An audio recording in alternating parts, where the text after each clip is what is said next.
فہم سلف کے ساتھ تازہ ترین لیکچرز اور مختصر ویڈیوز کے لیے رانچی دروس کو سبسکرائب کریں۔ ان الحمد لله نحمده ونستعينه ونستغفره ونؤمن به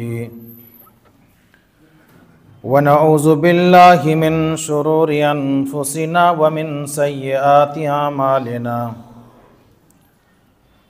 من يهده الله فلا مضل له ومن يضلل فلا هادي له وأشهد أن لا إله إلا الله وحده لا شريك له وأشهد أن محمدًا عبده ورسوله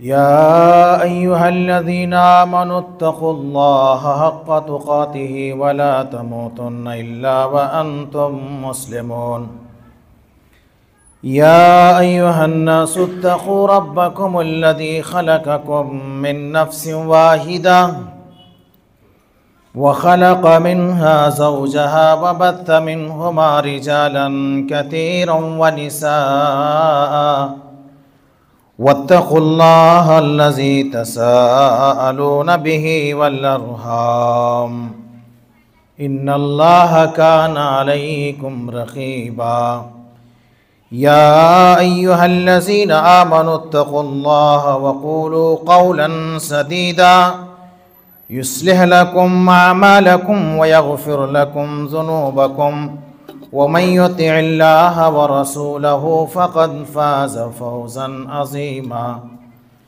أما بعد فإن خير الحديث كتاب الله وخير الهدي هدي محمد صلى الله عليه وسلم وشر الأمور محدثاتها وكل محدثة بدعة وكل بدعة ضلالة وكل ضلالة في النار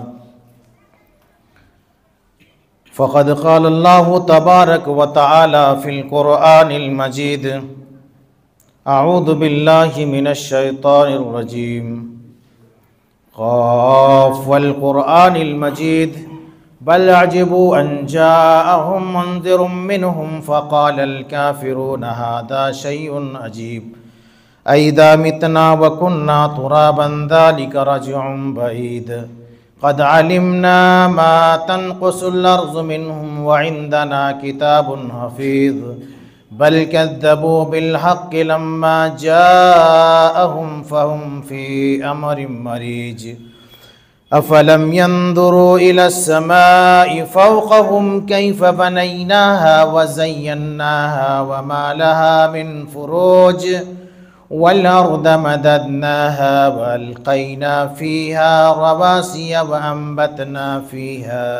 وأنبتنا فيها من كل زوج بهيج تبصرة وذكرى لكل عبد منيب ونزلنا من السماء ماء مباركا فأنبتنا به جنات وحب الحصيد والنخل باسقات لها طلع نضيد رزقا للعباد وأحيينا به بلدة ميتا كذلك الخروج كذبت قبلهم قوم نوح وأصحاب الرس وثمود وعاد وفرعون إخوان لوط وأصحاب الأيكة وقوم تبع كل كذب الرسل فحق وعيد أفعينا بالخلق الأول بل هم في لبس من خلق جديد وقال الله تبارك وتعالى في مقام آخر أعوذ بالله من الشيطان الرجيم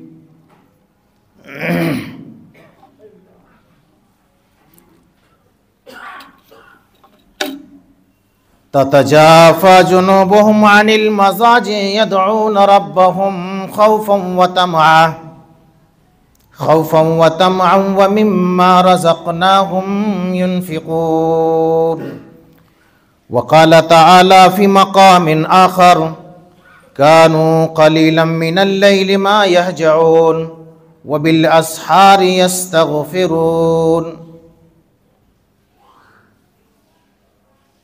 ہر طرح کی تعریف اللہ رب العالمین کے لیے لائق و زیبا ہے،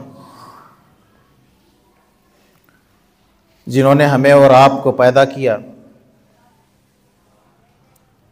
بے شمار مخلوقات کو دنیا کے اندر وجود میں لایا،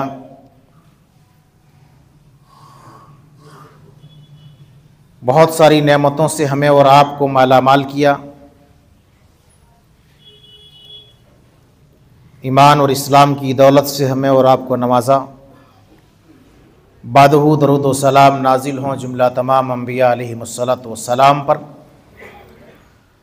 خصوصاً ہمارے آخری پیغمبر رحمت للعالمین سرور گرامی جناب محمد الرسول اللہ صلی اللہ علیہ وسلم پر۔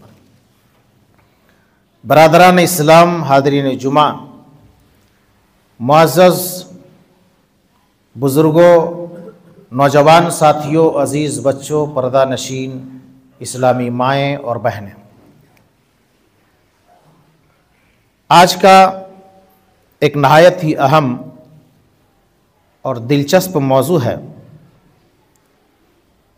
قیام اللیل کی اہمیت۔ یہ ایک ایسا موضوع ہے جس موضوع پر بہت کم بات ہوتی ہے، سرسری طور پر کبھی باتیں آ جاتی ہیں، بیان کر دیا جاتا ہے،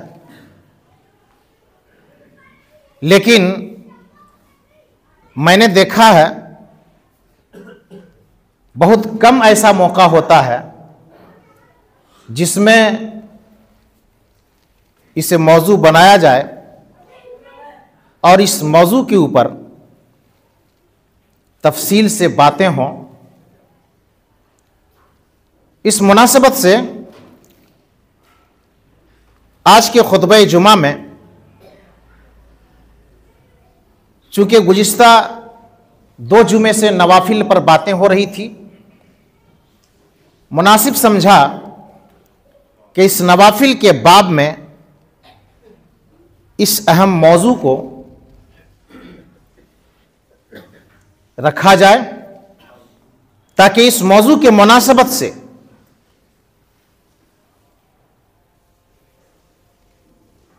جو ہمیں اور آپ کو جانکاری ہے، جانکاری میں مزید اضافہ ہو۔ بہت ساری ایسی چیزیں ہیں اس موضوع کے مناسبت سے جو ہم اور آپ نہیں جانتے ہیں، وہ باتیں بھی سامنے آ جائیں، اور پھر اس اہم موضوع کے تعلق سے ہمیں اور آپ کو تفصیلی طور پر جانکاری ہو جائے۔ قیام اللیل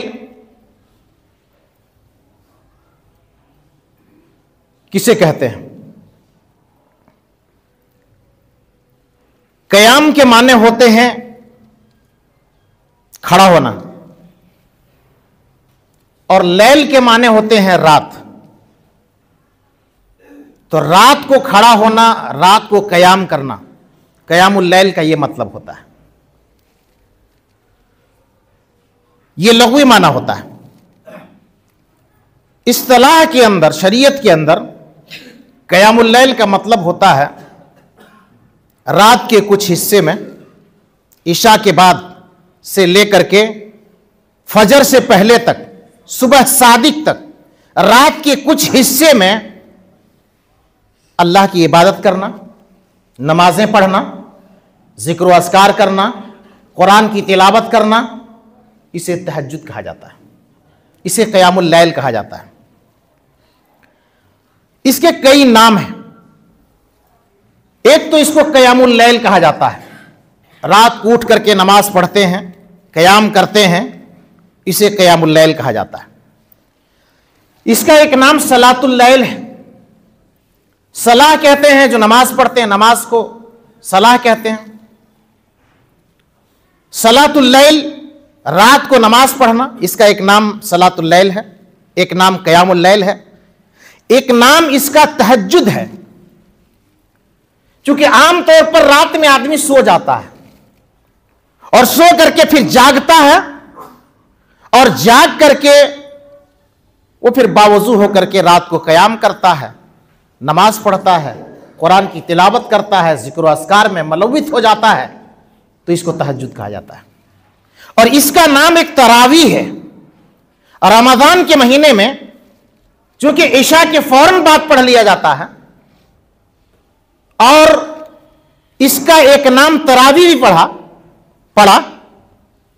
اور عشاء کے بعد نبی صلی اللہ علیہ وسلم نے اس نماز کو ادا کیا، صحابہ کرام نے ادا کیا، اور اس کا ایک نام تراویح بھی پڑھا۔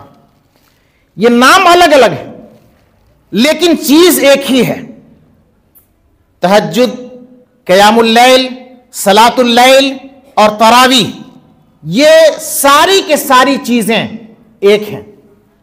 کچھ لوگوں کو غلط فہمی ہے کہ تراویح الگ چیز ہے، تہجد الگ چیز ہے۔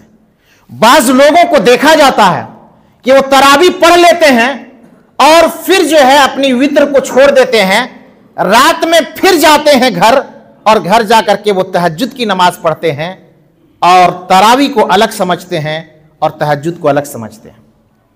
جبکہ قرآن اور حدیث کی روشنی میں صحیح قول یہی ہے اور صحیح بات یہ ہے کہ تراویح، تہجد، قیام اللیل، صلاۃ اللیل یہ سب ایک ہی چیز ہے۔ اگر کوئی تراویح کا اہتمام کر لیتا ہے تو تہجد کی ضرورت نہیں ہے، تہجد پڑھتا ہے تو تراویح کی ضرورت نہیں ہے۔ بعض لوگوں نے یہ سمجھا ہے اور اس چیز کے بارے میں بات بھی کرتے ہیں کہ تراویح کی نماز پہلے فرض تھی، بعد میں اس کو منسوخ کر دیا گیا۔ کچھ لوگوں نے کہا کہ نبی صلی اللہ علیہ وسلم کے اوپر یہ معاملہ فرض تھا اور بعد میں منسوخ ہوا، بعد میں نبی صلی اللہ علیہ وسلم کے لیے یہ بھی سنت قرار دیا گیا۔ لیکن یہ سارے کے سارے اقوال ہیں، اس کی کوئی دلیل نہیں ہے۔ راجح بات یہی ہے کہ یہ نوافل ہے، یہ سنتوں میں سے ایک سنت ہے، یہ فرض نہیں ہے۔ نبی صلی اللہ علیہ وسلم کے اوپر بھی فرض نہیں تھا، یہی راجح قول ہے۔ اقوال ہیں الگ الگ، کچھ لوگوں نے کہا ہے کہ نبی صلی اللہ علیہ وسلم کے اوپر فرض تھا، لیکن صحیح اور راجح بات یہ ہے کہ نبی صلی اللہ علیہ وسلم کے اوپر بھی فرض نہیں تھا، یہ آپ کے اوپر بھی نفلی عبادت ہے۔ یہ سنت مؤکدہ ہے۔ سنت کے تعلق سے میں نے جو بتلایا تھا کہ یہ سنت مؤکدہ اور غیر مؤکدہ، اس جھگڑے میں نہیں پڑنا ہے کہ آپ نے سنت مؤکدہ کیسے کہہ دیا، غیر مؤکدہ کیسے کہہ دیا۔ یہ مؤکدہ اور غیر مؤکدہ سمجھانے کی بات ہے۔ یہ علماء نے، اہل علم نے، محدثین نے اس کو فرق کیا ہے۔ جس نماز کو اللہ کے نبی صلی اللہ علیہ وسلم نے تاکیدی طور پر عمل کیا اور کرنے کا حکم دیا، اسے سنت مؤکدہ کہا جاتا ہے۔ جس کو کبھی کیا کبھی نہیں کیا اس کو غیر مؤکدہ کہا جاتا ہے، یہ سمجھانے کے لیے۔ لہذا محدثین کی اصطلاح میں یہ سنت مؤکدہ ہے۔ نبی صلی اللہ علیہ وسلم نے ہمیشہ اس کے اوپر عمل کیا، اور آپ صلی اللہ علیہ وسلم نے یہاں تک کہ اپنی بیٹی فاطمہ رضی اللہ تعالی عنہا کو اور اپنے داماد حضرت علی رضی اللہ تعالیٰ عنہ کو ایک مرتبہ رات میں جب پہنچے تو رات کے وقت آپ نے اپنے بیٹی اور اپنے داماد سے کہا کیا تم لوگ تہجد نہیں پڑھو گے؟ آپ نے اپنے بیٹی داماد کو بھی تہجد پڑھنے کے جانب ترغیب دلائی۔ بعض صحابہ کرام کو آپ نے تہجد کے تعلق سے آپ نے ترغیب دلائی اور کہا تہجد پڑھو، تہجد کی بڑی فضیلت ہے، قیام اللیل کی بڑی فضیلت ہے، صلاۃ اللیل کی بڑی فضیلت ہے۔ یہ نماز پڑھی کب جاتی ہے؟ اس کا وقت کیا ہے؟ صلاۃ اللیل، قیام اللیل، تہجد نماز کا وقت کیا ہے؟ عشاء کی نماز کے بعد جو رات کا وقت ہو جاتا ہے، عشاء کی نماز کے بعد سے لے کر کے ابتدا میں بھی پڑھ سکتے ہیں، عشاء کے بعد بھی آپ پڑھ سکتے ہیں، کچھ دیر کے بعد بھی پڑھ سکتے ہیں، اس کے بعد جو تہجد کا ایک تہائی رات جو فجر سے پہلے کا وقت ہوتا ہے اس وقت بھی پڑھ سکتے ہیں، یعنی ابتدائی رات میں بھی پڑھ سکتے ہیں، انتہائی رات میں بھی پڑھ سکتے ہیں، اور بیچ میں بھی پڑھ سکتے ہیں۔ تینوں اوقات میں بھی کبھی بھی آپ رات میں قیام کر سکتے ہیں، وہ قیام اللیل ہوگا، وہ صلاۃ اللیل ہوگا۔ لیکن سب سے افضل جو ہے صلاۃ اللیل ادا کرنے کا، جو سب سے بہترین وقت ہے اور سب سے افضل وقت ہے، وہ ایک تہائی رات ہے۔ ایک تہائی رات کس کو کہتے ہیں؟ فجر سے جسٹ پہلے، آدھا گھنٹہ پون گھنٹہ پہلے، یعنی نماز سے پہلے جو نمازیں آپ پڑھ لیتے ہیں، اٹھ کر کے قیام اللیل کر لیتے ہیں، تہجد پڑھ لیتے ہیں، وہ وقت قیام اللیل کا، تہجد کا سب سے بہترین وقت ہے۔ باقی آپ رات کے کسی حصے میں بھی پڑھ سکتے ہیں۔ اس نماز کے تعلق سے اتنی فضیلت ہے کہ اللہ تبارک و تعالیٰ نے قرآن مجید میں متعدد مقامات پر تہجد کا تذکرہ کیا، ایک جگہ نہیں، متعدد مقامات پر اللہ رب العالمین نے تہجد کا تذکرہ کیا ہے۔ چند آیتیں نمونے کے طور پر میں آپ کے سامنے رکھتا ہوں۔ قرآن مجید سورہ سجدہ آیت نمبر 16 کے اندر اللہ رب العالمین نے اس نماز کا تذکرہ کیا۔ تتجافى جنوبهم عن المضاجع يدعون ربهم خوفا وطمعا ومما رزقناهم ينفقون۔ سورہ سجدہ کی آیت ہے۔ اللہ کی نیک بندوں کے صفات کو بیان کرتے ہوئے اللہ تبارک و تعالی نے فرمایا تتجافى جنوبهم عن المضاجع، یہ اللہ کے نیک بندے ایسے ہیں کہ رات کو اپنے بستر کو چھوڑ دیتے ہیں، ان کی کروٹیں الگ ہوتے ہیں، ان کے پہلو بستر سے الگ ہوتے ہیں، اور اٹھ کر کے کیا کرتے ہیں؟ باوضو ہو جاتے ہیں، نماز کے لیے تیار ہو جاتے ہیں، نماز کے لیے کھڑے ہو جاتے ہیں۔ یدعون ربهم خوفا وطمعا، اور نماز پڑھتے ہیں، اللہ سے دعائیں کرتے ہیں، اور اللہ رب العالمین کو پکارتے ہیں۔ یدعون ربهم خوفا وطمعا، اللہ رب العالمین کا ڈر بھی ہوتا ہے کہ کسی گناہ پر اللہ رب العالمین مجھے پکڑ نہ لے، اس ڈر سے اٹھتا ہے، اس خوف سے اٹھ جاتا ہے بندہ۔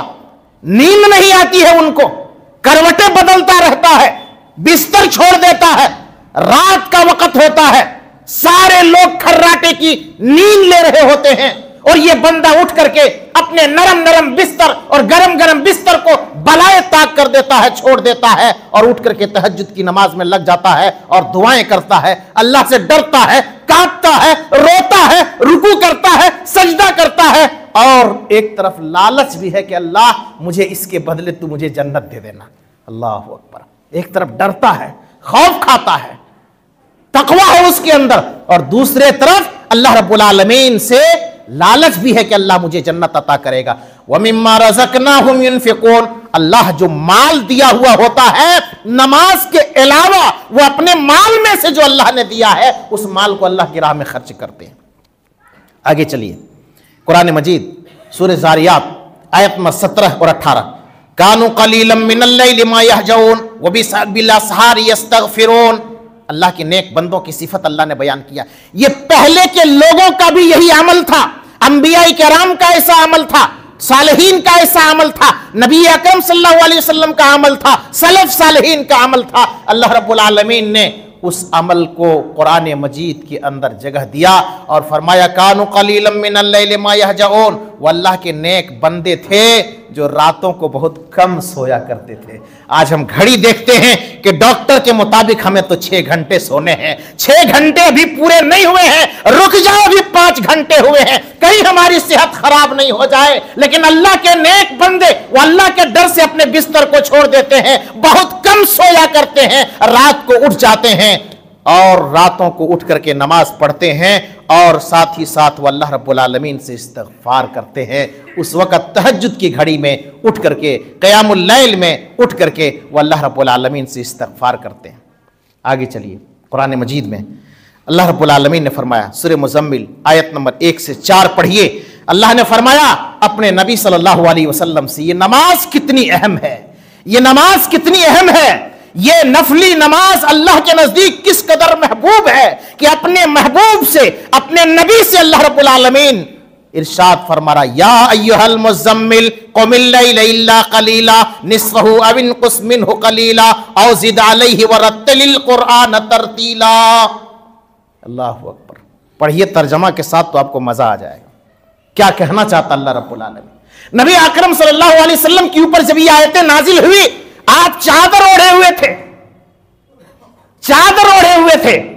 نبی اکرم صلی اللہ علیہ وسلم کو اسی حال میں اللہ نے پکارا، یا ایھا المزمل، اے چادر اوڑھنے والے، اے میرے حبیب، اے میرے محبوب اٹھیے، قم اللیل الا قلیلا، رات کے کچھ حصے میں اللہ کی عبادت کر لیجئے، قیام کر لیجئے، صلاۃ اللیل کا اہتمام کر لیجئے۔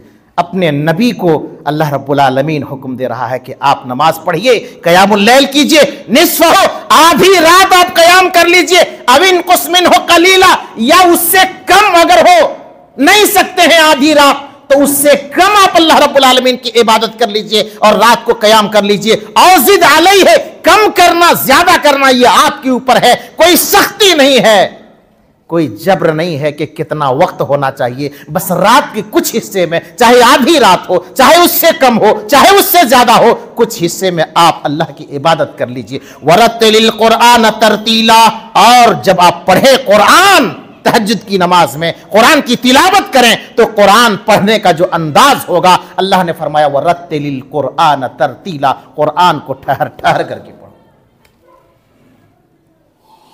اور اللہ تبارک و تعالیٰ نے قرآن مجید سورہ بنی اسرائیل آیت نمبر 79 کے اندر فرمایا، اجمالی طور پر پہلے فرض نمازوں کا تذکرہ کیا اور اس کے بعد فرض نمازوں کا تذکرہ کرنے کے بعد اللہ رب العالمین نے آگے فرمایا وَمِنَ اللَّيْلِ فَتَحَجَّدْ بِهِ نَافِلَةً لَكَ عَسَىٰ أَن يَبْعَثَكَ رَبُّكَ مَقَامًا مَحْمُودًا۔ اے نبی صلی اللہ علیہ وسلم، یہ فرض نمازیں ہیں اور فرض نمازوں کے علاوہ رات کے وقت آپ تہجد پڑھ لیا کریں۔ اللہ اکبر، نبی کا اتنا بڑا مقام، اتنا بڑا مرتبہ، کسی چیز میں کوئی کوتاہی نہیں، کوئی کمی نہیں، لیکن نبی صلی اللہ علیہ وسلم کو ان کے درجات کی بلندی کے لیے اللہ اپنے محبوب سے کہہ رہا ہے کہ آپ رات کو اٹھ کر کے تہجد پڑھ لیں، نافلۃ لک، یہ آپ کے لیے نفل ہوگا، یہ آپ کے لیے زیادہ ہے، یہ فرض کے علاوہ ہے۔ عسیٰ ان یبعثک ربک مقاما محمودا، ان قریب اللہ رب العالمین آپ کو قیامت کا دن ہوگا مقام محمود عطا کرے گا۔ مقام محمود کیا ہے؟ قیامت کا دن ہوگا، اللہ کے نبی صلی اللہ علیہ وسلم کو ایک اونچا مقام، ایک عالی مقام، ایک جگہ، عزت والی جگہ عطا کرے گا، اور اسی جگہ سے اللہ کے نبی صلی اللہ علیہ وسلم امت کے لیے شفاعت کریں گے، جسے شفاعت عظمیٰ کہا جاتا ہے۔ پھر وہیں سے حساب و کتاب کا سلسلہ شروع ہوگا۔ اور آگے چلیے، اللہ رب العالمین نے قرآن مجید میں فرمایا سورہ زمر آیت نمبر 9، امن هو قانت آناء اللیل ساجدا وقائما یحذر الآخرہ۔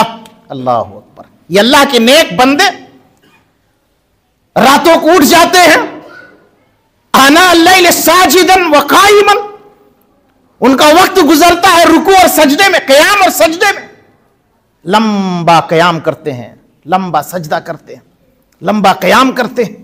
وَيَحْذَرُ الْآخِرَةَ، اور آخرت کا ڈر، آخرت کا خوف، پتہ نہیں میرے ساتھ کیا معاملہ ہوگا، اس ڈر سے وہ راتوں کو اٹھ جاتے ہیں اور اپنے اندر تقوی پیدا کرتے ہیں۔ وَيَرْجُو رَحْمَةَ رَبِّهِ، اور اللہ کی رحمت کی امید کرتے ہیں، اللہ رب العالمین سے رحمت کی امید کرتے ہیں۔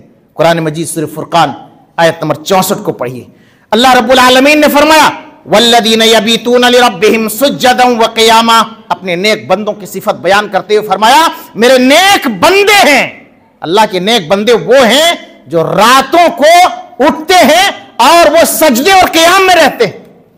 اور بھی مختلف مقامات پر اللہ رب العالمین نے بیان کیا ہے اس تہجد کے بارے میں، رات کی نماز کے بارے میں، لیکن یہ چند آیتیں نمونے کے طور پر کافی ہیں۔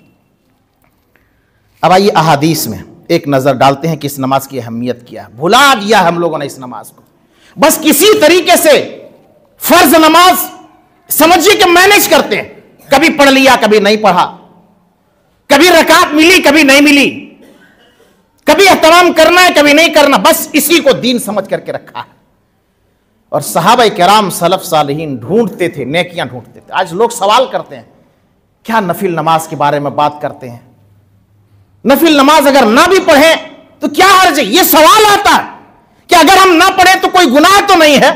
صحابہ کا مزاج کیا تھا، سلف صالحین کا مزاج کیا تھا؟ سلف صالحین کا مزاج یہ تھا کہ اللہ کے نبی کوئی ایسا عمل بتائیے جس عمل کو میں کروں اور جنت میں چلا جاؤں. ہم کہتے ہیں کوئی ایسا عمل بتائیے جس کو نہ کروں تو گناہ نہیں ہوگا. یہ ذہنیت دیکھیے. مزاج صحابہ کرام کا تھا کہ اللہ کے نبی کوئی عمل بتائیے کہ میں کروں اور جنت میں داخل ہو جاؤں. ہمارا سوال یہ ہوتا ہے کہ اگر میں یہ نہ کروں تو کیا میں جہنم میں چلا جاؤں گا؟ کیا مجھے گناہ ہوگا؟ یعنی ہمیں نیکی کی فکر نہیں ہے. یہ ذہنیت ہے ہماری. احادیث میں دیکھیے اس نماز کی اہمیت کے تعلق سے حضرت ابو ہریرہ رضی اللہ تعالیٰ عنہ حدیث کے راوی ہیں. صحیح مسلم کے اندر امام مسلم رحمہ اللہ نے نقل کیا ہے. حدیث کا نمبر ہے 2756. اللہ کے رسول صلی اللہ علیہ وسلم نے فرمایا افضل الصیام بعد رمضان شہر اللہ المحرم. سب سے بہترین روزہ رمضان کے بعد، فرض روزہ کے بعد اگر کوئی روزہ ہے تو محرم الحرام کا روزہ، عاشورہ کا روزہ ہے. عاشورہ 9ویں اور 10ویں کا روزہ جو رکھتے ہیں عاشورہ میں، محرم میں، وہ سب سے اہم ہے نفلی روزوں میں اور نفلی نمازوں میں. فرمایا اللہ کے نبی صلی اللہ علیہ وسلم نے وَأَفْضَلُ الصَّلَاةِ بَعْدَ الْفَرِيضَةِ صَلَاةُ اللَّيْلِ، اور فرض نمازوں کے بعد سب سے بہترین نماز نفلی نمازوں میں صلاۃ اللیل، رات کی نماز ہے، تہجد کی نماز ہے، قیام اللیل ہے، صلاۃ اللیل ہے. اور رات کا وقت ہے، سب سو رہے ہوتے ہیں، ایک بندہ ہے اٹھتا ہے رات کو تہجد کی نماز پڑھنے کے لیے. حدیث ہے اس مناسبت سے سنن ابو داؤد کے حوالے سے، حدیث کا نمبر ہے 1308.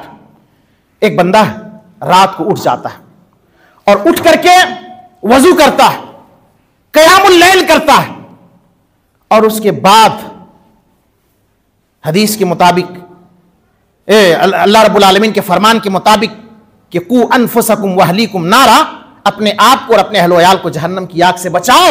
اس کے تحت وہ اپنی نماز پڑھتا ہے، نماز پڑھ کر کے اپنی بیوی کے پاس جاتا ہے اور اپنی بیوی کو جگاتا ہے. نہیں اٹھتی ہے، آناکانی کرتی ہے. شوہر اس کے اوپر پانی کا چھڑکاؤ کرتا ہے، اٹھ جاؤ نا، جنت جانا ہے نا، مجھے تمہیں بھی جنت جانا ہے نا، دنیا میں ہم لوگ ایک ساتھ تھے، آخرت میں بھی ایک ساتھ ہم لوگ رہیں گے نا، اٹھ جاؤ نا. قیام اللیل کر لیتے ہیں، صلاۃ اللیل کر لیتے ہیں، تہجد کا اہتمام کر لیتے ہیں. پانی چھڑکتا ہے، اپنے بیوی کو جگاتا ہے. شوہر بھی نماز پڑھتا ہے اور بیوی بھی نماز پڑھتی ہے.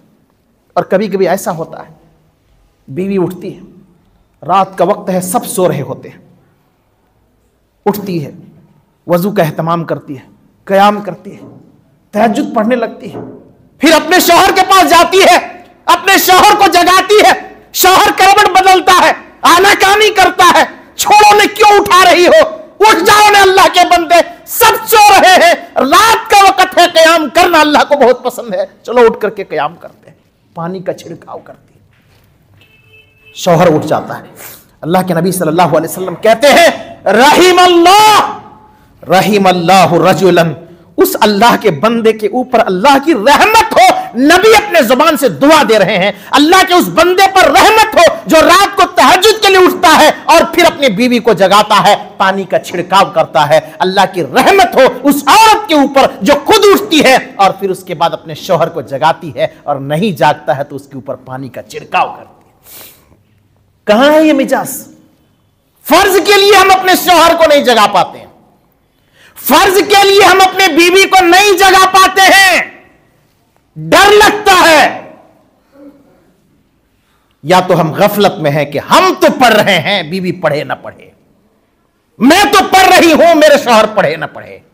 اللہ فرماتا قو انفسکم واہلیکم نارا، اپنے آپ کو اور اپنے اہل و عیال کو جہنم کی آگ سے بچاؤ. اور سنو، وہ رات کی گھڑی جسے ہم لوگوں کو پتا نہیں ہے، ہم لوگ بہت ہلکے میں لیتے ہیں. کیا ہے نفل نماز، کیا ہے تہجد کی نماز، کیا ہے قیام اللیل. اللہ اکبر. ایک اور حدیث ہے صحیح مسلم کے حوالے سے، اللہ کے نبی صلی اللہ علیہ وسلم فرماتے ہیں، راوی حدیث حضرت جابر رضی اللہ عنہ کہتے ہیں کہ ان فی اللیل الساعہ، رات کا ایک ایسا وقت ہے کہ اگر وہ وقت ایک بندے کو، ایک مومن کو، ایک مسلم کو نصیب ہو جاتا ہے تو اس وقت میں دنیا اور آخرت کی بھلائی جو کچھ بھی بندہ مانگتا ہے رب اس کو محروم نہیں کرتا، اس کو عطا کر دیتا ہے. وَذَلِكَ كُلَّ لَيْلَةٍ، اور ہر رات کو یہ گھڑی آتی ہے، ہر رات کو یہ گھڑی آتی ہے. کون سا وقت ہے وہ؟ تہجد کا وقت ہے، تہجد کی گھڑی ہے، وہ تہجد کا وقت ہے۔ بندہ اٹھتا ہے، اپنے رب کو پکارتا ہے، اپنے دامن کو پھیلاتا ہے، اپنے دونوں ہاتھ کو پھیلاتا ہے، اللہ کو کہتا ہے اللہ مجھے عزت دے، اللہ عزت دے دیتا ہے۔ اللہ مجھے تو رزق سے نواز دے، اللہ رزق سے مالا مال کر دیتا ہے۔ اللہ میرے گناہ پہاڑ کے مانند ہے تو معاف کر دے، اللہ ان کے گناہ پہاڑ جیسا کیوں نہیں ہو، سمندر کے جھاگ جیسا کیوں نہیں ہو، اللہ رب العالمین ان کے گناہوں کو معاف کر دیتا ہے۔ اور تہجد کا وقت کتنا اہم ہے، ایک اور حدیث ہے، بڑی مشہور حدیث ہے، صحیح بخاری کتاب التہجد کے حوالے سے، حدیث کا نمبر 1145، صحیح مسلم کتاب الصلاۃ المسافرین حدیث کا نمبر 1772، سنن ابو داؤد، سنن ترمذی، امام ابو داؤد، امام ترمذی نے بھی اس حدیث کو نقل کیا ہے۔ تہجد کا وقت ہوتا ہے۔ حضرت ابو ہریرہ رضی اللہ عنہ کہتے ہیں اللہ کے نبی صلی اللہ علیہ وسلم نے فرمایا کہ اللہ آسمان دنیا پر نازل ہوتا ہے۔ اب کیسے نازل ہوتا ہے یہ اللہ کو معلوم ہے، سوال نہیں کرنا ہے اس پر، کیفیت معلوم نہیں، کیفیت معلوم نہیں کہ اللہ کیسے نازل ہوتا ہے۔ اللہ نے کہا اللہ نازل ہوتا ہے آسمان دنیا پر، اور آسمان دنیا پر نازل ہو کر کے اللہ رب العالمین کب نازل ہوتا ہے؟ یبقى ثلث اللیل الآخر، رات کا ایک تہائی رات، فجر سے پہلے کا وقت ہوتا ہے، تہجد کا وقت ہوتا ہے، اللہ آسمان دنیا پر نازل ہوتا ہے، اور اللہ رب العالمین آواز لگاتا ہے، اللہ اکبر، رب ہمارا ہے کتنا رحم کرنے والا ہے، آواز لگاتا ہے، اللہ رب العالمین آواز لگاتا ہے، من یدعوننی فاستجب لہ، کون ہے جو مجھ سے دعا کرے، ہاتھ پھیلائے میرے سامنے، میں ان کی دعا کو گارنٹی دیتا ہوں کہ ان کی دعا کو قبول کروں گا۔ لوگ کہتے ہیں کہ کوئی ایسی گھڑی بتائیے، کوئی ایسا وقت بتائیے، کوئی ایسا نسخہ بتائیے کہ میں اس عمل کو کروں، میں جنت میں چلا جاؤں، میری دعا قبول ہو جائے۔ یہ رب، یہ اللہ کے نبی صلی اللہ علیہ وسلم ہمیں نسخہ بتا رہے ہیں کہ اٹھو، تہجد کے وقت اٹھو، قیام کرنے کے لیے اٹھو، تہجد کی نماز کے لیے اٹھو اور دعا کرو، اللہ کی گارنٹی ہے، اللہ خود کہہ رہا ہے کہ مانگو میں تمہاری دعا کو قبول کروں گا۔ وَمَن يَسْأَلُنِي فَأُعْطِيَهُ، اور جو مانگنا ہے مانگو میں تمہیں عطا کروں گا۔ کیا مانگنا ہے؟ صحابہ ہمارے اسلاف کیسے تھے؟ جب ان کو کوئی موقع ملتا تھا، قبولیت کی گھڑی ملتی تھی تو کیا کہتے تھے؟ ربنا اصرف عنا عذاب جہنم ان عذابها کان غراما، اللہ تو مجھے جہنم کی عذاب سے بچا لے۔ یہ اصل کامیابی ہے۔ آخرت مانگتے تھے، ہمیں جہاں موقع مل جاتا، اللہ مجھے گاڑی دے دے، اللہ مجھے گھر دے دے، اللہ مجھے یہ دے دے، اللہ مجھے دنیا دنیا دنیا، یعنی ایسا لگتا ہے کہ یہی دنیا ان کے لیے سب کچھ ہے۔ ہمیں آخرت مانگنی چاہیے، ہمیں بس ایک ہی دعا کرنی چاہیے، اللہ میری آخرت کو سنوار دینا، آخرت کو سنوار دینا۔ آخرت سنور گئی تو سب سنور گئے۔ اور جب تقوی پیدا ہو جائے گا، جب نیکیاں کرنے لگو گے تو اللہ رب العالمین اس کے بدولت آپ کو رزق بھی عطا کرے گا۔ باقی رزق میں برکت کی دعا کیجیے، اللہ آپ کو رزق دے گا، مال دے گا، اسباب دے گا، خیر و برکت سے نوازے گا، سب کچھ دے گا۔ جو مانگنا ہے مانگو، سب کچھ میں تمہیں عطا کروں گا۔ وَمَن يَسْتَغْفِرُنِي فَأَغْفِرْ لَهُ، اللہ اکبر، کوئی گناہ ہے میرے بندے لے کر کے آؤ، وہ تہجد کا وقت ہے، قیام اللیل کا وقت ہے، اللہ کہتا ہے کوئی گناہ ہے لے کر کے آؤ، میں معاف کرنے کے لیے تیار ہوں۔ کتنے بڑے بڑے گناہ ہم نے اور آپ نے کیا ہے، کتنے بڑے بڑے گناہ کیا ہے۔ ہم موبائل میں، واٹس ایپ میں اور انسٹاگرام میں اور کیا میں ہم 1 بجے 2 بجے رات تک آن لائن رہتے ہیں۔ میں یہ پیغام دینا چاہتا ہوں بزرگوں، نوجوانوں، اور میں اپنی ماں اور بہنوں کو یہ پیغام دینا چاہتا ہوں کہ اس گھڑی میں اس موبائل کی دنیا سے الگ ہو کر کے چند رکعت نماز پڑھ لیجئے، قیام اللیل کر لیجئے، تہجد پڑھ لیجئے، دن بھر گناہ ہوئے ہیں ان گناہوں کو یاد کر کے اللہ سے توبہ کر لیجئے، زندگی میں جو غلطیاں ہوئی ہیں اللہ سے معافی مانگ لیجئے، اللہ سے توبہ کر لیجئے۔ اللہ کی قسم ہماری اور آپ کی کامیابی اسی میں یہ رب کی قربت کا خصوصی ذریعہ ہے، یہ انبیاء کرام اور صالحین کا یہ طریقہ ہے، نیک لوگوں کا یہ طریقہ ہے۔ تہجد گزار یہ غافلوں میں سے نہیں بلکہ یہ آخرت کی فکر کرنے والوں میں سے ہے، یہ جنت میں داخلے کا ایک سبب ہے۔ اللہ کے نبی صلی اللہ علیہ وسلم جب مکہ سے مدینہ گئے تو عبداللہ بن سلام کہتے ہیں کہ لوگوں کے اندر ایک چرچا ہوا کہ اللہ کے نبی مدینہ آ گئے، سب دوڑے دوڑے اللہ کے نبی کے پاس آئے، میں بھی گیا، یہودی تھے، ابھی اسلام قبول نہیں کیے تھے، کہتے ہیں کہ میں بھی اللہ کے نبی کے پاس پہنچا تاکہ میں دیکھوں کہ کون ہے محمد صلی اللہ علیہ وسلم۔ جب میں محمد صلی اللہ علیہ وسلم کے پاس گیا اور ان کے چہرے کو دیکھا تو میں سمجھ گیا کہ یہی انسان ہے جسے محمد صلی اللہ علیہ وسلم کہا جاتا ہے، اور یہ کسی جھوٹے انسان کا چہرہ نہیں ہو سکتا ہے۔ میں بھی بیٹھ گیا، اور اللہ کے نبی صلی اللہ علیہ وسلم مدینہ پہنچ کر کے جو لوگوں کو سب سے پہلا پیغام دیا وہ کیا کہا؟ ایھا الناس افشوا السلام، لوگوں سلام کو پھیلاؤ، محبت کو پھیلاؤ، بھائی چارہ کو پھیلاؤ، واطعموا الطعام، کھانا کھلاؤ، غریبوں کو کھانا کھلاؤ، دوستوں کو کھانا کھلاؤ، نیک لوگوں کو کھانا کھلاؤ۔ یہاں تو مالداروں کو ہم کھانا کھلاتے ہیں، غریبوں کو اپنے کھانے میں نہیں بلاتے، اپنے دسترخوان میں نہیں بلاتے، یتیموں کو نہیں بلاتے، اسٹیٹس خراب ہو جائے گا، ہماری عزت چلی جائے گی۔ واطعموا الطعام، کھانا کھلانا دوستوں کو، غریبوں کو، نیک لوگوں کو، یتیموں اور بیواؤں کو، یہ جنت میں جانے کا ذریعہ ہے۔ وصلوا والناس نیام، اور نماز پڑھو رات کے وقت جب سب لوگ سو رہے ہیں۔ فرض نماز تو پڑھنا ہی ہے، لیکن رات کا وقت ہے جب سب سو رہے ہیں، یہ بہت کمال کی بات ہے۔ یہ سب سے نہیں ہوتا ہے، اور یہ سب کے بس کی بات نہیں ہے۔ اللہ ہم سب کو توفیق عطا فرمائے۔ یہ سب کے بس کی بات نہیں ہے کہ رات کو اٹھنا۔ بہت لوگ سوچتے رہتے ہیں کہ چلو ہم بھی شروع کرتے ہیں، ہم بھی کوشش کرتے ہیں، لیکن نہیں ہوتا ہے۔ بڑی کو یہ سمجھیے کہ اللہ توفیق دیتا ہے اپنے جس بندے کو، وہی رات کے وقت تہجد کے وقت اٹھتا ہے اور اپنے بستر کو چھوڑتا ہے۔ یہ اللہ کی توفیق ہے۔ اور قیام اللیل کی تعداد کے تعلق سے میں آپ کو بتا دوں، قیام اللیل کی تعداد، تہجد کی تعداد کیا ہے؟ صحیح بخاری اور صحیح مسلم کی حدیث ہے۔ اللہ کے رسول صلی اللہ علیہ وسلم سے پوچھا گیا، اما عائشہ رضی اللہ عنہا کہتی ہیں کہ کیف کانت صلاۃ رسول اللہ صلی اللہ علیہ وسلم فی رمضان، اللہ کے نبی صلی اللہ علیہ وسلم رمضان میں کتنی رکعتیں پڑھتے تھے؟ رمضان کے تعلق سے سوال کیا کہ رمضان میں رات میں آپ کتنی نمازیں پڑھتے ہیں؟ حضرت عائشہ سے سوال کیا، چونکہ حضرت عائشہ اعمال کے بارے میں زیادہ اچھے سے بتا سکتی تھی۔ تو حضرت عائشہ رضی اللہ عنہا جواب دیتی ہیں کہ ما کان رسول اللہ صلی اللہ علیہ وسلم یزید فی رمضان ولا فی غیرہ علی 11 رکعۃ، اللہ کے نبی صلی اللہ علیہ وسلم رمضان ہو یا غیر رمضان ہو، رمضان ہو یا بقیہ 11 مہینے ہو، 11 رکعت سے زیادہ نہیں پڑھتے تھے۔ 8 رکعت تراویح یا تہجد یا قیام اللیل 8 رکعت ہوتا تھا، اور 3 رکعت وتر ہوتا تھا۔ اب 8 سے کم بھی ثابت ہے، اور 8 سے زیادہ بھی سلف صالحین سے ثابت ہے۔ کم سے کم 2 رکعت ہے، 2 بھی ہے، 4 بھی ہے، 6 بھی ہے، جو بھی پڑھیں گے اسے قیام اللیل کہا جائے گا، اسے صلاۃ اللیل کہا جائے گا، اسے تہجد کہا جائے گا۔ اور مزید اگر اضافہ کرتے ہیں تو سلف صالحین سے ثابت ہے، اور احادیث کی روشنی میں صلاۃ اللیل مسنا مسنا کے تحت جو ہے 8 سے زائد بھی اگر کوئی پڑھنا چاہے تو پڑھ سکتا ہے، گنجائش ہے۔ لیکن عام طور پر جو اللہ کے نبی صلی اللہ علیہ وسلم کا جو عمل تھا، معمول تھا، وہ 8 3 11، 8 رکعت تراویح تہجد قیام اللیل 2 کر کے، 2 رکعت کر کے نفلی نماز پڑھتے تھے، اور پھر آخر میں 1 رکعت 3 رکعت 5 رکعت جو بھی وتر پڑھنا ہوتا تھا نبی صلی اللہ علیہ وسلم پڑھ لیتے تھے۔ رمضان میں یہی نماز جماعت سے پڑھی جاتی ہے۔ مسئلہ یہ بھی معلوم ہوا کہ نفل نماز کی بھی جماعت ہو سکتی ہے۔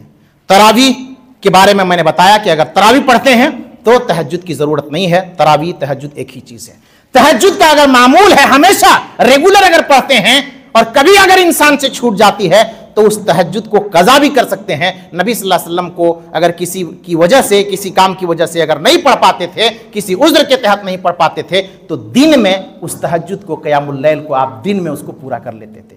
یہ تہجد کی نماز کی اہمیت اور فضیلت کے تعلق سے مختصر طور پر باتیں تھیں۔ اللہ رب العالمین سے دعا ہے کہ اللہ تبارک و تعالی ہم سب کو فرائض کے ساتھ ساتھ نفلی نمازوں کا بھی اہتمام کرنے کی توفیق عطا فرمائے۔ اللہ تعالی ہم سب کو صلاۃ اللیل، قیام اللیل اور تہجد کی نماز کی بھی توفیق عطا فرمائے، اور جو درجات ہیں، جو بلندیاں ہیں، اللہ رب العالمین ہم سب کو درجات اور بلندیاں عطا فرمائے۔ آمین، تقبل یا رب العالمین۔ بارک اللہ لنا